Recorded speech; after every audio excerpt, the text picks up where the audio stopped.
Cricket کے development اور فروغ میں پارسی کمیونٹی کا انڈین سب کانٹیننٹ میں بہت بڑا رول رہا ہے۔ انہوں نے پہلے جو کلونیل ماسٹرز تھے برٹش انگریز لوگ، ان سے انہوں نے کرکٹ کا کھیل سیکھا، اس کو اڈاپٹ کیا، اس کو ڈیولپ کیا، اس کو پورے انڈین سب کانٹیننٹ میں پھیلایا، اور اس کے بعد ہی پھر دوسری کمیونٹی نے ان کو دیکھ کر، جیسے ہندو کمیونٹی تھی یا مسلمان کمیونٹی تھی، انہوں نے اس کھیل کو پارسی کمیونٹی سے سیکھا، اڈاپٹ کیا، اس کو ڈیولپ کیا۔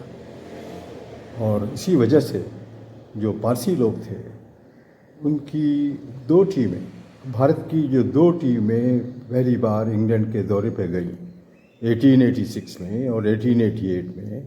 وہ پارسی کمیونٹی سے بلانگ کرتے تھے۔ اس میں کوئی ہندو مسلمان کی ٹیم نہیں تھی، اور ڈبلیو جی گریس کے خلاف بھی یہ لوگ کھیلے۔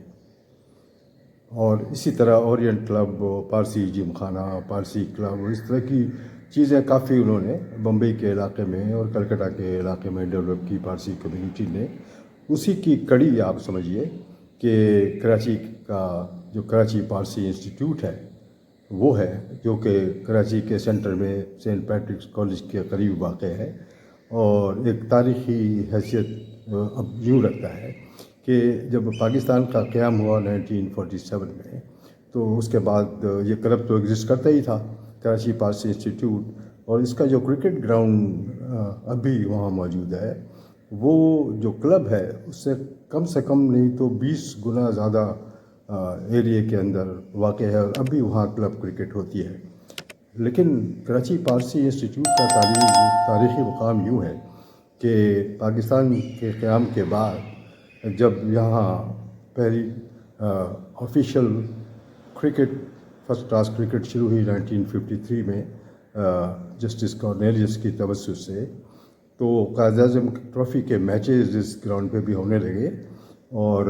میں نے بھی کافی اس گراؤنڈ پہ قائد اعظم ٹرافی کے میچز کھیلے ہیں۔ کراچی کی ٹیمیں اور باہر کی ٹیمیں یہاں آ کر میچز، فرسٹ کلاس کرکٹ کا اس کو اسٹیٹس مل گیا تھا کراچی پارسی انسٹیٹیوٹ کو۔ لیکن اس کا تاریخی مقام یوں ہے کہ قائد اعظم ٹرافی کے میچز تو ہوتے رہے، اور ایگزیبیشن میچز، چیریٹی میچز، ہر طرح کی چیزیں کراچی پارسی انسٹیٹیوٹ پہ، جو کہ 1893 میں جس کا قیام آیا تھا کراچی میں۔ تو اس کا تاریخی مقام جیسا میں نے کہا یوں ہے کہ پاکستان کے پہلے گریٹ بیٹسمین مایہ ناز حنیف محمد صاحب، جو بعد میں پاکستان کے کپتان بھی بن گئے تھے 1967 میں، اور ایک تاریخی اننگز انہوں نے ویسٹ انڈیز کے خلاف پاکستان کے پہلے دورے پر باربیڈوس کے مقام پر 337 رن بنا کر میچ بچانے کی اننگ کھیلی تھی، وہ ایک تاریخی حیثیت رکھی ہے۔ لیکن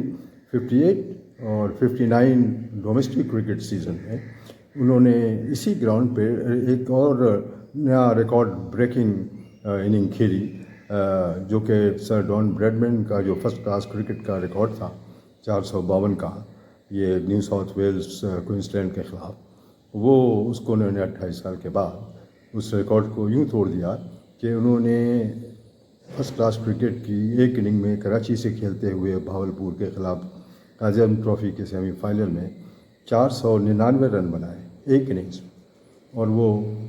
جب انہوں نے 500 رن بنانے کی کوشش کی تو وہ رن آؤٹ ہو گئے۔ اور اس کی بھی ایک عجیب سی کہانی ہے، اور وہ کہانی یوں ہے کہ یہ سیمی فائنل تھا قائد اعظم ٹرافی کا، اس سے ایک اننگ پہلے وہ حیدرآباد کے خلاف رانی باغ میں کھیلے تھے، اور مجھے یہ اعزاز حاصل ہے کہ میں نے زندگی میں پہلی بار 8-9 سال ان کو فرسٹ کلاس کرکٹ میں گیم کرنے کے باوجود کبھی آؤٹ نہیں کر سکا تھا۔ لیکن 1958-59 سیزن